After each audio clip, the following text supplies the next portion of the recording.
Hi, Abby. So this is going to be the complement video to the first video about embracing the tree. And this essentially is going to be these two forms, embracing the tree and also this form, which is called by various names depending. Um, for instance, like turning or opening the gate, um, embracing the cloud. Sometimes it's called that, and you'll see why. As you do it, you can sort of get a feeling. These names do embody a sort of energy that has their own characteristics and signatures that the names are designed to represent as a concession sort of to the mind, so that the mind can be sort of brought in to the body's language as it's practicing it. So um, these two forms, as I said, are natural complements to one another, the one the static and the one the dynamic. And as with embracing the tree, what you're going to find is that this form, the fundamental geometry, is something that could be found either in part or whole, especially in Tai Chi, but its principles are really present throughout, um, like all the traditional internal martial arts practices and energy cultivation systems of a Taoist variety in particular. Um, so, as I said in the first video, I think the reason why I'm sharing these particular forms of such a fundamental nature is because they are both like simple and accessible, but also fundamental and comprehensive. Like they integrate principles that run as a substrate throughout the practice, throughout one's energy cultivation. No matter how advanced someone becomes, these practices are sort of like scales in music. It doesn't matter how advanced somebody is as a musician. Before they endeavor to play a piece of music, playing scales is a thing to do, because that's still, no matter where you are, operates as the fundamental structure for the music itself. So so, in that sense, we could say that practices like this, and the ones I'm going to share with you, have the highest degree of potency, coupled with the highest degree of accessibility. So, what's going to happen with this form is that we're going to start as we did in the last video, from embracing the tree. And one thing I wanted to note about these videos, especially as we go into movement, is that what you'll notice is the time I hold, the static forms, and the number of repetitions I do for the dynamic forms won't necessarily, in fact, usually won't, in a video, be representative of how many repetitions or how many breaths I'm counting for the static forms or doing the dynamic forms. Just because it will render the videos kind of inefficient.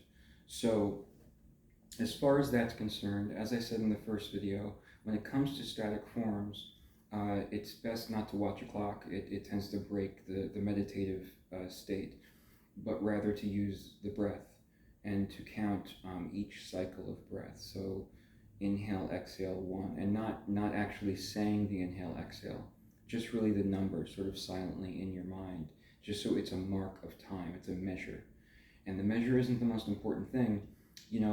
I've been doing at this point the same number of hold, the same amount of time holding positions, and the same number of repetitions for, years now. So it isn't primarily about that, as it would be in like a more physical art, like weightlifting or something like that. But it's just sort of like a secondary guide to progress. And it also enables the amount of time form is held and the number of repetitions one does. It's not just a matter of the physical conditioning. It's really also the more time spent.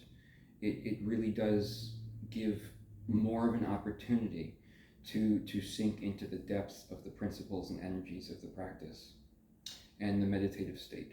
So that's really what it's about, instead of the acquisition of strength or force or status, that kind of thing, where it would be in like a materially based form.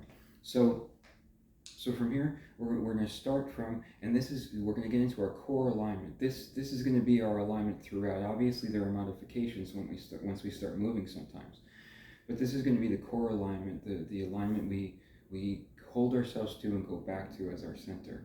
So we again, our hands here at the Dantian, which is about 2 inches below the navel, so they say. So it's about here.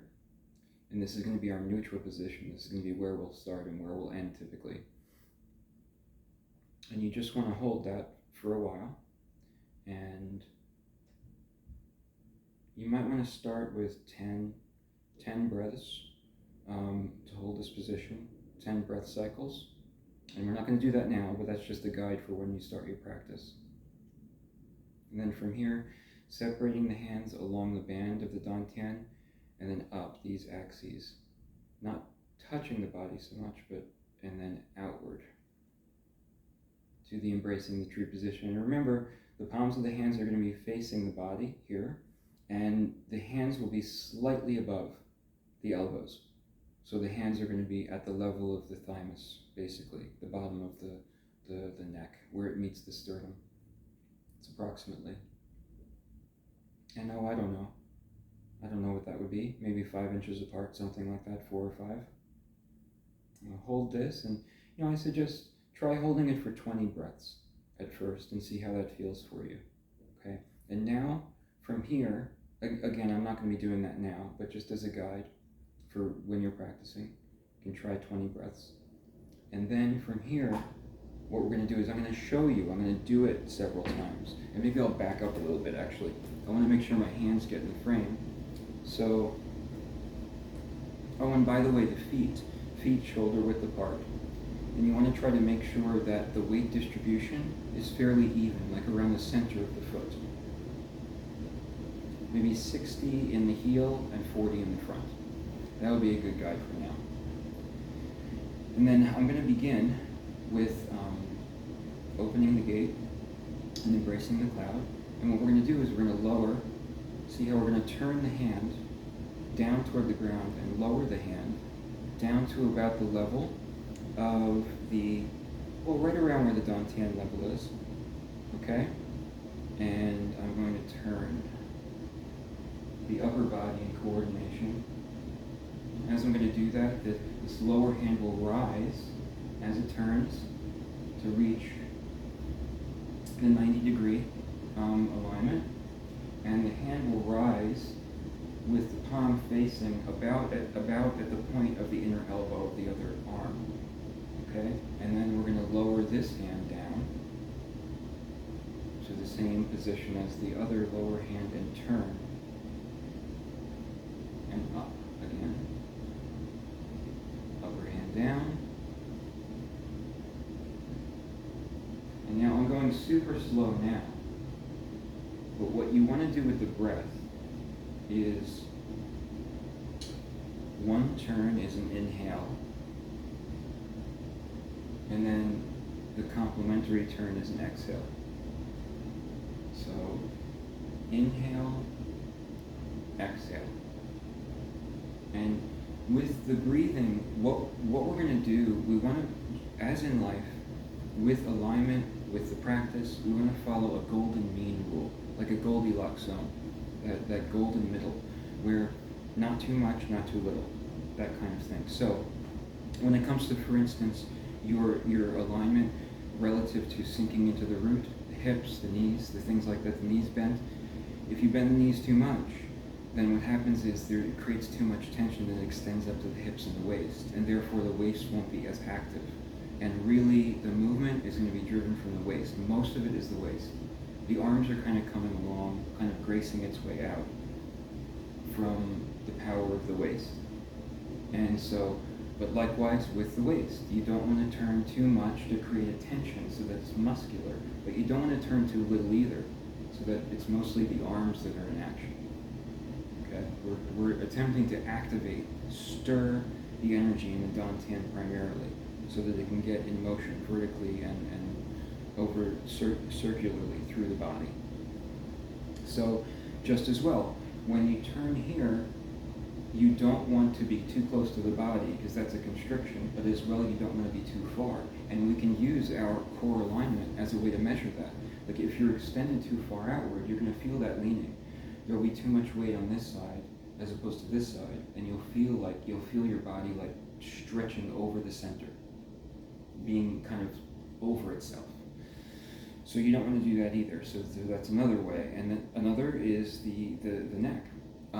You kind of want to extend the back of the neck by, in part, drawing the chin toward the body. Not too much though. If the chin is too close, drawn too close in, then it's constricting the neck and the central channel, and you don't want to do that. At the same time, if it's too little, then the curvature in the neck will cause its own tension in the opposite direction, and therefore lack of flexibility, lack of movement, and that's kind of what we're trying to work away from. Also, when you do that, when you do this particular alignment, I just want to focus on this for just a bit, because this is a really important one. So when the neck is open in the back, when it opens up, you'll also notice a coincident light, a coincident sort of extension of the chest, and also dropping of the shoulders. Again, not too much. You don't want this to be muscular. You don't want your neck to be in a state of tension, but we just want to open things a little bit. Again, if you want to use like a primary reference point for all of it, is that principle I described in the last video, where you imagine like sort of a string, a silver cord being attached to your crown, and sort of just like opening everything up. Just enough tension to kind of open up the lines of your body in a central direction. Okay? So again, we're going to go into embrace the tree and down with this hand. Now, once this hand gets down to this area, you want to imagine for this hand, it's sort of like, imagine your body, you're standing in about hip deep or even waist deep between there, and in a body of water. And your hand, just the fingertips, just gliding over the surface of the water, just like this. Just like this motion. Okay, and you can even practice like this, because this will actually help to get you used to like the sacrum and the coccyx, like opening up, being like freeing their ability to move a little bit, which is really important, because that's a very difficult, a lot of tension develops there for a number of reasons. So it's really important, these practices, kind of like, as you can probably see, as the waist is liberated, so also those regions will be. So this is what the lower hands are kind of going to be doing, and you can imagine, if you like, them just kind of like gliding over the surface of water. So again, to embrace the tree, and down with this hand. Inhale, exhale. And remember, the top of the body, the lower body is staying right where it is, according to the alignment of embrace the tree. The top of the body is changing, turning altogether. Again, with the waist turn, not too much. You don't want to create tension, but enough so that the top of your body is not going to be a perfect 90 degrees in that direction. That will cause way too much tension. But you want it to turn so that the hands can be lightly extended in this direction. And then down. Again, inhale, exhale. Inhale, exhale.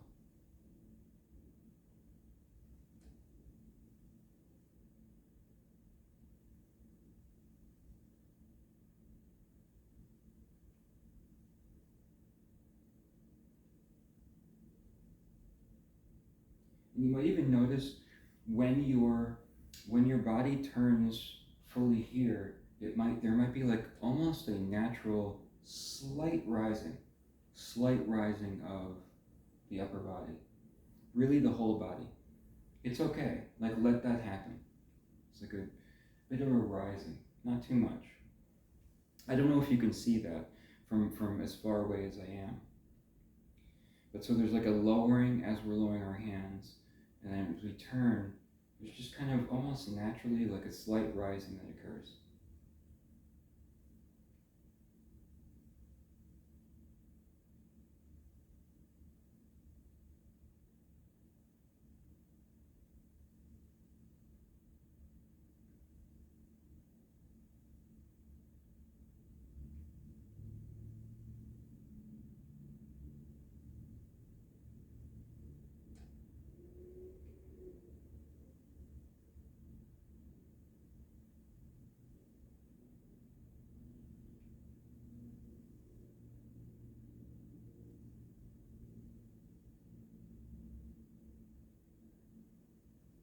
Okay, and now we're going to bring it to the closing so that you can see how that works. When you close, what you're going to do is instead of bringing this hand up on the exhale side, when you're done, you're going to bring the upper hand downward and then both of those hands together in this grazing the water sort of position. Okay, so again, I'll do this again.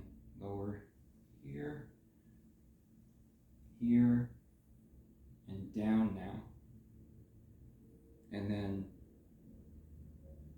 up again. You want the palms facing almost as if you're drawing energy, drawing water upward and into embrace the tree. And you want to hold that for the same number of breaths that you held it in the beginning. You want that to be symmetrical as well. Just like the movement counts, you want these to be symmetrical. And then when you're done with this, lower the hands till they reach the dantian, and bring the hands together into neutral position. And stay in this neutral position as well for the same number of breaths that you did in the beginning. Okay? And then that's it. All right? So that's the entirety of that form. Those two forms together comprise, again, in a complete practice, really, just like scales in music. Now, there is a third form from another style called Bagua that I add to it. So when I practice it, there are 3 forms together in this set. I will share a video with you of that form as well, but I want you to know if you practice it and you find like for you it just isn't, it doesn't feel harmonious, please, you don't have to feel obligated to do it. These 2 forms, embrace the tree and open the gate, turn the cloud, naturally go together.